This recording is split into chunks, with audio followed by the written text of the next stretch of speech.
बातमीपत्रामध्ये आता पाहणार आहोत सकाळच्या महत्त्वाच्या 100 बातम्या अतिशय वेगवान स्वरूपात। सुरुवात करूयात। मुंबईत ठाकरेंच्या शिवसेनेचा वर्धापन दिन मोठ्या उत्साहात साजरा करण्यात आला। यावेळी उद्धव ठाकरेंनी कार्यकर्त्यांना मार्गदर्शन केलं। यावेळी मोठ्या संख्येने कार्यकर्त्यांनी उपस्थिती लावली होती। जे शिवसैनिकांच्या आणि राज्याच्या मनात आहे ते होईल अशी भूमिका मांडत मनसे युतीबाबत अजूनही सकारात्मक असल्याचं उद्धव ठाकरे यांनी म्हटलं। आम्हाला म्हणता हिंदुत्व सोडलं मग तुम्ही काय केलं, तुम्हाला राजकीय पोरं होत नाहीत म्हणून तुम्ही दुसऱ्यांची पोरं पळवता असं म्हणत उद्धव ठाकरे यांनी भाजपवर टीका केली आहे। हिंदू मुस्लिमांवर एक बेडूक ओरडत सुटलाय, उंची केवढी आणि ओरडणं केवढं असं म्हणत उद्धव ठाकरे यांनी नाव न घेता मंत्री नितेश राणेंवर जोरदार टीका केली आहे। मराठी माणसं एकत्र येऊ नये म्हणून गाठीभेटी सुरू असल्याचा हल्लाबोल उद्धव ठाकरे यांनी केलाय। मुख्यमंत्री देवेंद्र फडणवीस आणि राज ठाकरेंच्या भेटीवर उद्धव ठाकरेंनी टोला लगावला। ठाकरे ब्रँड संपवण्याचा प्रयत्न केल्यास भाजपचा राज्यातून नामोनिशाण मिटवून टाकू असा इशारा उद्धव ठाकरे यांनी दिलाय। शिवसेनेतील फुटीनंतर ठाकरेंच्या शिवसेनेचा तिसरा वर्धापन दिन पार पडला। यावेळी संजय राऊतांनी भाजप आणि शिंदे सेनेवर जोरदार टीका केली आहे। देशात एकच शिवसेना आहे, बाकी सगळ्या गुंडांच्या टोळ्या आहेत असा घणाघात राऊतांनी केला। श्रीकांत शिंदेंना मोदींनी भाऊ नाव दिल्याचं वक्तव्य उपमुख्यमंत्री शिंदेंनी केलेलं आहे। तर श्रीकांत शिंदेंना ऑपरेशन सिंधूची नवी जबाबदारी देऊन कौतुक केल्याचंही ते म्हटले। किती उतावळे झाले, युती करता का माझ्याशी, युती करता का, ठाकरे बंधूंच्या युतीच्या चर्चांवर उपमुख्यमंत्री एकनाथ शिंदेंनी असं म्हणत निशाणा साधलाय। आपला मेळावा हा बाळासाहेबांच्या विचारांचा तर दुसरीकडचा मेळावा सत्तेसाठी लाचार झालेल्यांचा मेळावा असं म्हणत उपमुख्यमंत्री एकनाथ शिंदे यांनी उद्धव ठाकरेंना टोला लगावलाय। काँग्रेसच्या दावणीला शिवसेना बांधण्याचं काम उद्धव ठाकरेंनी केलं। मुख्यमंत्री पदासाठी जे लाचार झाले त्यांच्याकडे कसले बाळासाहेबांचे विचार असा सवाल शिंदेंनी उपस्थित केला।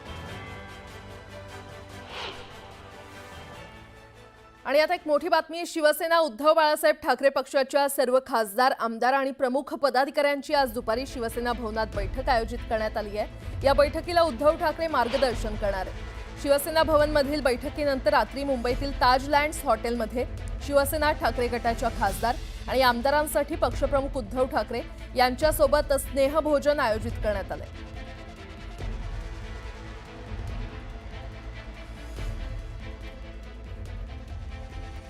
पुन्हा एकदा बातम्या वेगवान स्वरूपात।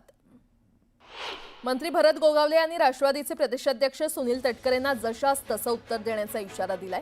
आम्ही देखील व्हिडिओला व्हिडिओनंच उत्तर देणार असा इशारा गोगावले यांनी दिलाय। रायगडच्या कर्जतमध्ये मंत्री भरत गोगावले यांनी कार्यकर्त्यांच्या उपस्थितीमध्ये आढावा बैठक घेतली। आगामी निवडणुकीमध्ये महायुती म्हणूनच लढणार असल्याचं गोगावले यांनी म्हटलं। मंत्री भरत गोगावले यांनी अघोरी पूजा केल्यामुळे मंत्रिपदावरून त्यांची हकलपट्टी करा। खरात गटाचे राष्ट्रीय अध्यक्ष सचिन खरात यांनी ही मागणी केली आहे। ठाण्यामध्ये ठाकरेंच्या शिवसेनेला शिंदेंच्या शिवसेनेनं धक्का दिलाय। ठाकरे गटाचे माजी नगरसेवक विजेंद्र शिंदे शिवसेनेमध्ये पक्षप्रवेश करणार आहेत। बाळासाहेबांमुळे मी मोठा झालो, तेच माझे गुरु आणि सर्वस्व असल्याचं वक्तव्य मंत्री नारायण राणे यांनी केलेलं आहे। तर खरी शिवसेना शिंदेंकडे असल्याचंही ते म्हटले।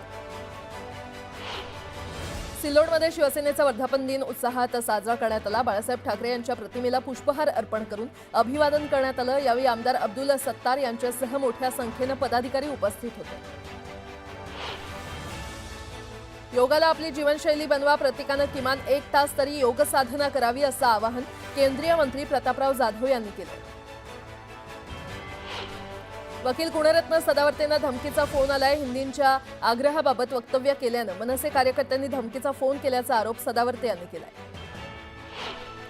गेल्या 2 ते 3 दिवसांपासून साताऱ्यामध्ये मुसळधार पाऊस कोसळतोय। महाबळेश्वर ते पोलादपूर जोडणारा आंबेनळी घाट संध्याकाळी 7 वाजल्यापासून सकाळी 7 वाजेपर्यंत बंद ठेवण्याचा निर्णय शासनानं घेतलाय।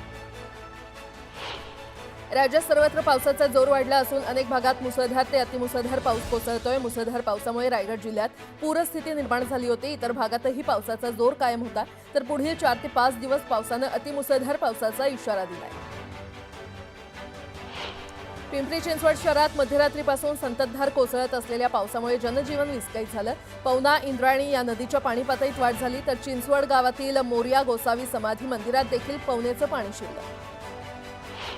गेल्या 2 दिवसांपासून राज्यात पावसाची संततधार सुरू आहे. मुंबई, ठाण्यासह नाशिक, पुणे आणि पालघर जिल्ह्यात पावसाने अक्षरशः हाहाकार माजवलाय. मुंबईला पावसाचा रेड अलर्ट देण्यात आला असून तुफान पावसाचा इशारा देण्यात आलाय.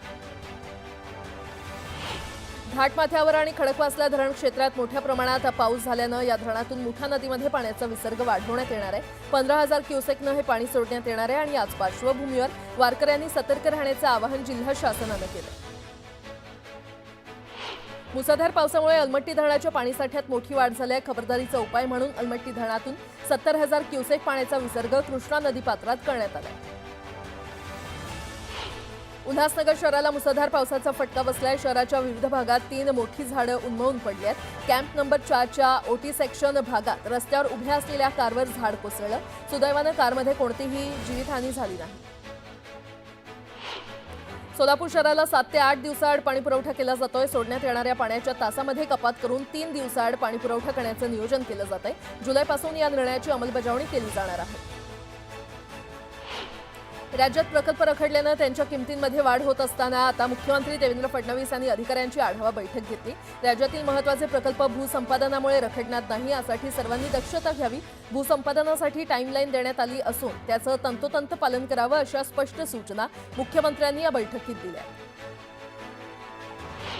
ओरिजिनल शिवसेना एकनाथ शिंदेंकडे गेले. उद्धव ठाकरेंचं दुकान बंद झाले. ते धडपडत असले तरी त्यांनी बाळासाहेबांची विचारधारा सांभाळली नाही अशी टीका नारायण राणे यांनी केलेली आहे.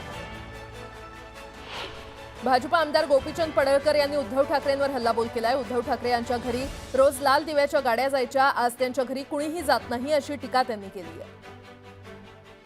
भिवंडीमध्ये मनसेकडून पंचायत समितीच्या गटशिक्षण अधिकाऱ्यांना निवेदन देण्यात आलंय. महाराष्ट्र सरकार छुप्या पद्धतीनं हिंदी सक्ती करत असल्याचा आरोप मनसेनं केला असून या निर्णयाविरोधात निवेदनातून विरोध करण्यात आलाय. ठाण्यामध्ये बोकाळलेल्या अनधिकृत बांधकामांवरून हायकोर्टानं पुन्हा एकदा पालिकेची खरडपट्टी काढली आहे. पूर्वीच्या काळी ठाणे महापालिकेचा रेकॉर्ड चांगला होता. आता मात्र पालिकेला झालंय तरी काय असा सवाल करत कुणालाही न जुमानता बेकायदा बांधकामांवर कारवाई करा, ठाणे पॅटर्न राबवा असे आदेश हायकोर्टानं पालिका प्रशासनाला दिले.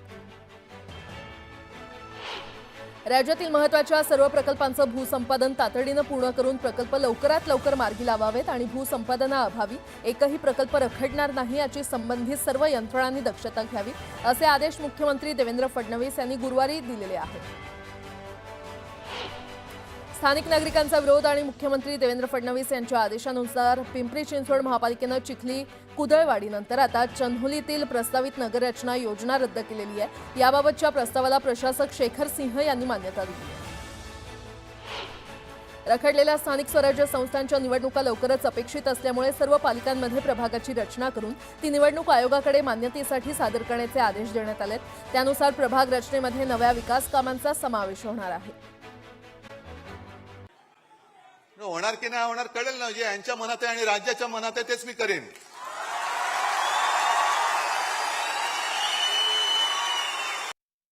हिंदुत्व आणि मराठी माणसाशी विश्वासघात केल्यामुळे आपण पाहताय किती आगतिक झालेत, किती उतावेळ झालेत, किती लाचार झालेत. युती करता का माझ्याशी, युती करता का माझ्याशी. माणसाचे दिवस, माणसाची परिस्थिती कधी बदलेल हे सांगू शकत नाही. परंतु जेव्हा सत्तेमध्ये असतो आपण त्यावेळेस सगळ्याला कसपटा समान समजणारे आज त्यांची काय अवस्था झाली आहे. उद्धव ठाकरे आणि एकनाथ शिंदे यांनी एकमेकांच्या मेळाव्यावर आता सडकून टीका केलेली आहे.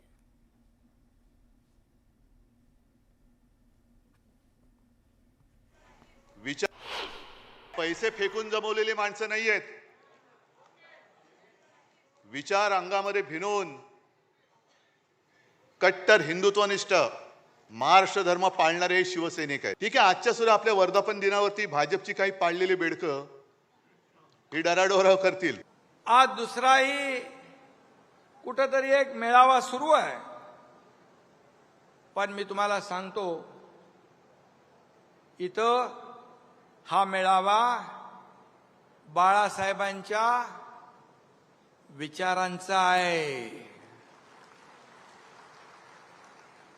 आणि दुसरा सत्तेसाठी झालेल्या लाचारांचा आहे. हा फरक आहे. हा फरक आहे. दरम्यान गद्दारांनो, हिम्मत असेल तर अंगावर या, कम ऑन किल मी असं आव्हान उद्धव ठाकरे यांनी आपल्या भाषणातून दिलंय. त्यावर एकनाथ शिंदे यांनी त्यावर काय प्रत्युत्तर दिलंय पाहूयात. गद्दारांच्या समोर उभा आहे आणि सांगतो come on, kill me. असेल हिम्मत तर या अंगावर. फक्त अंगावर येणार असाल तर एक गोष्ट नक्की करा. अमिताभ बच्चनचा तो पिक्चर होता ना, अँब्युलन्स घेऊन यायचा, तसा अंगावर माझ्या येणार असेल तर अँब्युलन्स घेऊन यायची. कारण येताना सरळ याल, जाताना आडवे होऊन जाल. भाषणात म्हणाले, मेळाव्यामध्ये, come on kill me, come on kill me. English picture बघून आले असतं वाटतं. पण मला एकच सांगायचं आहे, मरे हुए को क्या मारना है. अरे महाराष्ट्रातल्या जनतेने विधानसभेत तुमचा मुर्दा पाडलेलाच आहे. अँब्युलन्स घेऊन या, अँब्युलन्स मधून परत जाल, म्हणजे तुम्हाला आम्ही फटके देऊ, तुम्ही परत जाल. पण नुसताच करून शोर मनगटात येत नाही जोर, हे लक्षात ठेवा. मुंबईवरून उद्धव ठाकरे आणि एकनाथ शिंदेमध्ये शाब्दिक वार पलटवार पाहायला मिळालाय. या मिंद्याच्या काळामध्ये 3,000 कोटींनी जास्त असलेले टेंडर सुप्रीम कोर्टाने रद्द केलं होतं. किती लोकांना माहिती आहे? 3,000 कोटी रुपये गेले कुठे? गेले ना.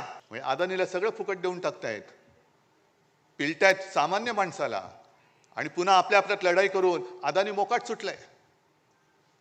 ही लढाई केवळ उद्धव ठाकरेची नाहीये, शिवसेनेची नाहीये.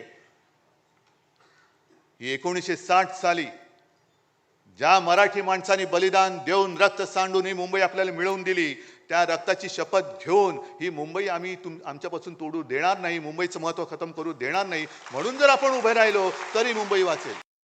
काही लोकांना निवडणुका आल्यावर जनतेची, कार्यकर्त्यांची आठवण येते. एरवी त्यांचं काय असतं, हम दो हमारे दो एवढंच असतं. पण आपलं नाही आहे. आपला अख्खा महाराष्ट्र आपला आहे. महाराष्ट्रातली जनता आपली आहे. आणि म्हणून आता निवडणुकांचं वारं फिरायला लागल्यावर यांना हिंदुत्व आठवतंय, यांना मराठी माणूस आठवतोय.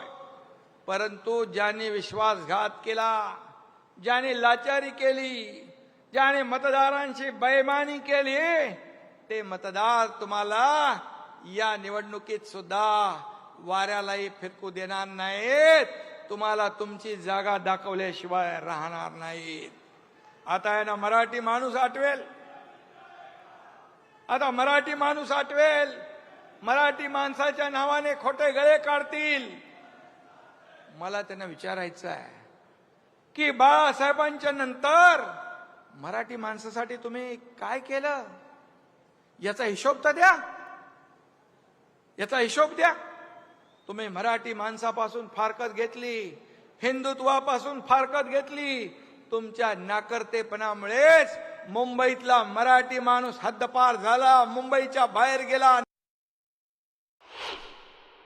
तसा जर का आपण गांभीर्याने विचार केला तर आज आपल्या देशाला पंतप्रधानांची गरज आहे. आज देशाला पंतप्रधान कुठे आहे? भाजपला आहे. देशाला कुठे आहे? इतर वेळेला शेपट्या घालून आत बसणार. तुम्ही सैन्याचे पाय तर बांधलेच, नाही तर सैन्याने धडक दिली होती, आजपर्यंत आपण पाकिस्तान घेतलाही असता. पण ट्रम्पचा फोन आल्यानंतर हे युक्रेन का वॉर रुकवा दी पापा,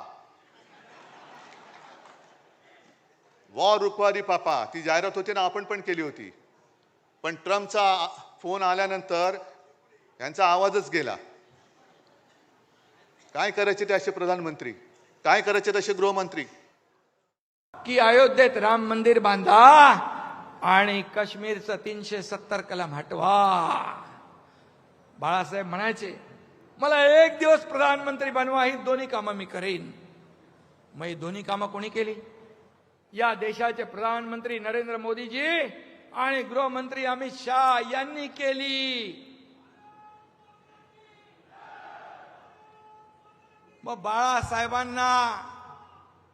बाळासाहेबांचं स्वप्न साकार करणाऱ्यांना शिव्या आणि बाळासाहेबांनी ज्या काँग्रेसला कायम दूर ठेवलं त्यांच्या नावाने तुम्ही गाणार ओव्या. संपूर्ण 140 कोटी जनतेला ऑपरेशन सिंदूर बद्दल अभिमान आहे. आपल्या लष्करी सेनेबद्दल अभिमान आहे. या देशाच्या प्रधानमंत्र्यांच्या बद्दल पण अभिमान आहे. बाळासाहेब असते तर मुक्त कंठाने त्यांना शाबासकी दिली असती.